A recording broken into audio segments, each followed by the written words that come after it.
Welcome to the Sports Marketing Machine Podcast. I'm your host, Jeremy Neiser. Before we dive into today's topic, if you're finding value with the content that I've been creating, please share it with someone just like you, someone who's working in sports trying to grow their fan base and get more fans to games. All right, in the last episode, I was joined by the great Alan Sanchez of the People's Media Relations Group. Alan is an expert with TV coverage and a former TV reporter, and he provided us the formula that teams can follow when pitching to TV stations to get free television coverage. Excellent episode. Go back and take a listen. Today, we're going to talk about how often you should be posting on social media. Hootsuite and Sprout Social are two social media analytics and posting companies who thousands of companies use to publish content. In fact, a lot of sports teams use one or the other or some sort of company that's similar to Hootsuite or Sprout Social. But Hootsuite and Sprout Social shared how often you should be posting on social media. Here's what they said. They recommended you should post 11 times a day. Here is the different channels and how many times per channels. TikTok, they said you should post 1 to 4 times per day. Facebook, 4 to 5 times per day. On Instagram, 1 to 2 times per day. LinkedIn, once a day. And Twitter, 3 to 4 times per day. 11 times per day on 5 different social media channels. Unless you have a dedicated social media person whose sole focus is posting on social media, 11 times per day is a pipe dream. All right, in addition to that, 2 problems with what they said 11 times per day. That data that they provided covers hundreds of different businesses. So from florists to gyms to window cleaning companies to even golf courses, those types of companies also use Sprout Social and Hootsuite. These businesses are tremendously different than professional or collegiate sports teams. Completely different. So why lump them all together? That was problem number 1 I noticed about the stats. The second problem with their recommendation is, well, I'm like you. Most marketing directors for teams wear numerous hats. Throughout my professional sports career, I was a marketing director and I ran the in-game entertainment or the production room. I was a marketing director and I sold group tickets. I was a marketing director and I sold sponsorships. Or I was marketing director and community relations, or even at one point I was marketing director and the broadcaster. There simply isn't enough time during the day to post 11 times, especially on game day. You have to be crazy to be able to do all of that, or have some sort of social media person whose job is solely just posting on social media. But most marketing directors wear numerous hats, so it's impossible to do what they're telling you. I like to view social media as the avenue to tell a story about what fans can expect from your games, talking about like the fan experience, those types of things. So some content is designed to build brand awareness, and some content is designed to sell tickets. Here's my recommendation on how often you should post on social media. Number 1, before you start posting, create a social media shot list. And that includes photos and videos that tell your story. If the story that you are trying to tell is all about fan experience, make sure you have items on your shot list that communicate that. Things like the food that can be found at your arena or ballpark, merchandise, fan excitement, player-fan interaction. Those things are great if you're trying to communicate the fan experience. Let me give you or paint a picture here for you. I can remember when I was in Birmingham, Alabama. At that time, University of Alabama, Birmingham had Mike Anderson as their men's basketball coach. He created a culture and he called it the fastest 40 minutes of basketball. During his tenure, they had went to 3 NCAA tournaments appearances in 4 years. Every single piece of content that the UAB athletic staff created around that basketball team was how fast the team was. Everything they did was fast. That was the content. That was a story that they were trying to communicate. It was the fastest 40 minutes of basketball. Here's another example. The Savannah Bananas, very popular baseball team.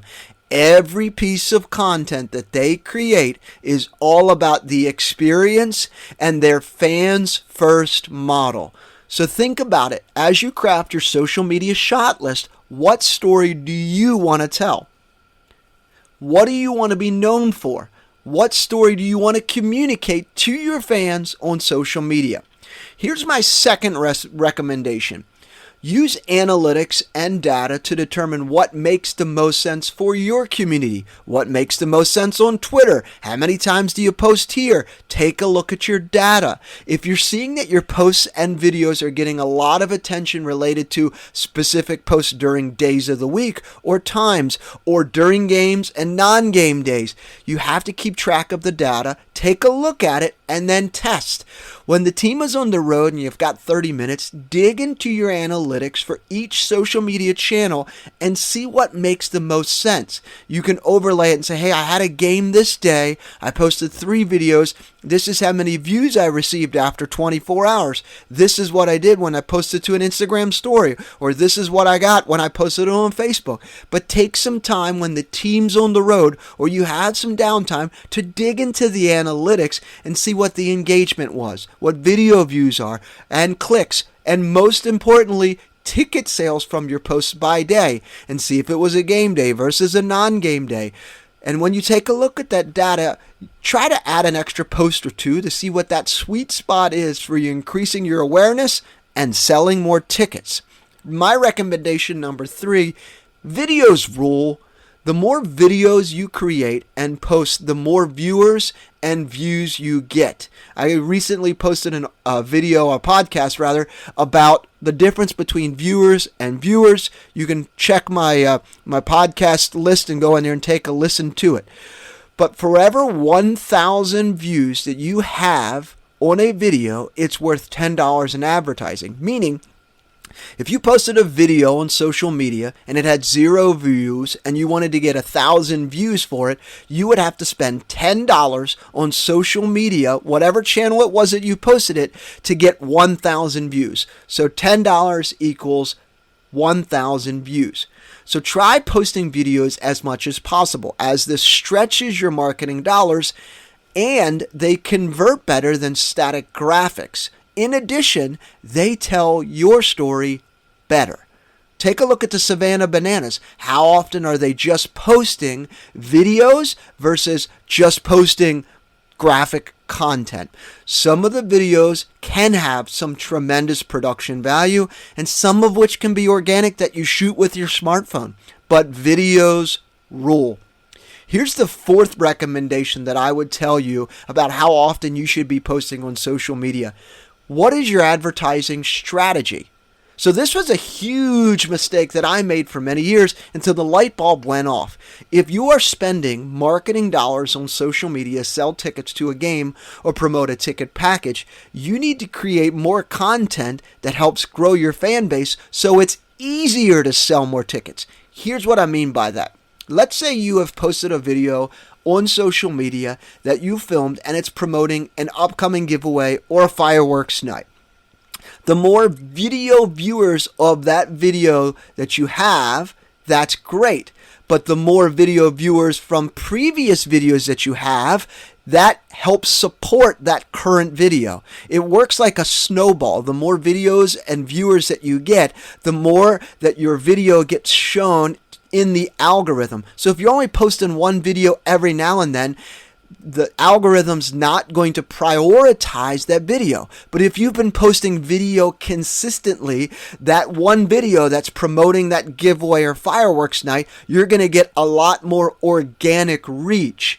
And how that's going to do is actually amplify your advertising dollars. You actually get better reach as more fans have viewed your video, which will increase your advertising dollars. So to explain that a little bit more, let's say you posted videos 10 times over the last few weeks and you're starting to see, okay, on average my videos are getting 1,500 views, 2,000 views, 3,000 views, and that one last video, that 11th video you just posted, has 5,000 organic views, you've created that snowball effect of getting more viewers because the algorithm is showing your video to more and more people. Sometimes they're followers of yours and sometimes they're not. So if you're putting advertising dollars behind that video that you're trying to promote that already has 5,000 viewers on it, it's going to be easier for the algorithm to put that video in front of more fans.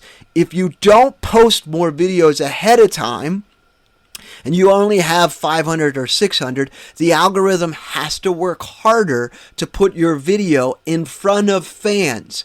They know when you have thousands of views on videos ahead of time, they know the types of people that love your content, that will consume your content and potentially click through and buy tickets. But if you're not posting videos ahead of time, and you're posting one and then trying to put advertising dollars behind it, you're only going to reach a certain number of fans.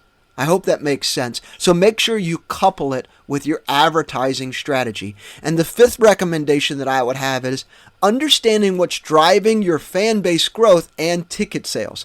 Tracking ticket sales from these different social media platforms is the most important piece that many teams miss. And here's why. If you use your ticketing software or some sort of software like Fivo to get tracking links that you put in link in your bio or some of your posts, this will give you a tremendous understanding of, well, when I post this type of content, I sell X amount of tickets. When I create a video that talks about fireworks, I'm going to sell X amount of tickets because I have a proven track record and I know what happens. When I only post a graphic image promoting that promotion, typically 2 or 3 days beforehand, I know how many tickets I'll typically sell when I post that. But you need to understand what's driving your fan base and selling more tickets, and the only way to be able to do that is track it. All right. At the end of each episode, I give you a plan of action. These are the main takeaways that you could immediately implement to grow your fan base and sell more tickets. Number 1, create a social media shot list that tells your story. Whatever it is you want fans to know about your games, make sure your social media shot list reflects that and that it's all about it. So if you're all about the fan experience, make sure your shot list reflects that. If you're all about telling the story of your players or student athletes, make sure your shot list reflects that. Number 2, look at your analytics from your social media channels and test with an extra post here and there, or back off some posts or add some videos. But the data is going to tell you what works and what doesn't, and will give you a pretty good understanding of what happens on those social media channels. It's going to take time, but the more you look at your data, the better understanding you're going to get about how often you should post. Third takeaway, create more videos. Videos rule on social media. They're way better for you to tell your story. They're more captivating, and it's better for you to be able to sell more tickets that way.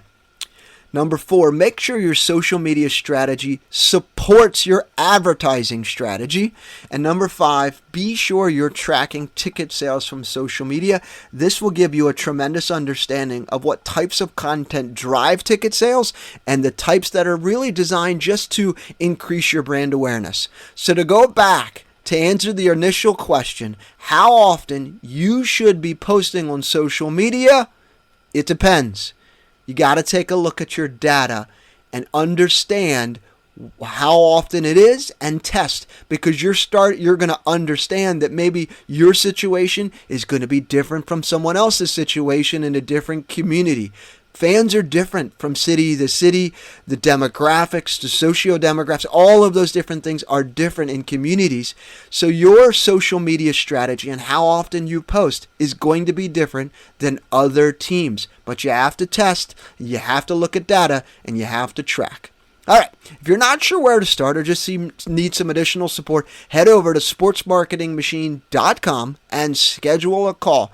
I help teams of all sizes sell more tickets and grow their fan base. Until next time.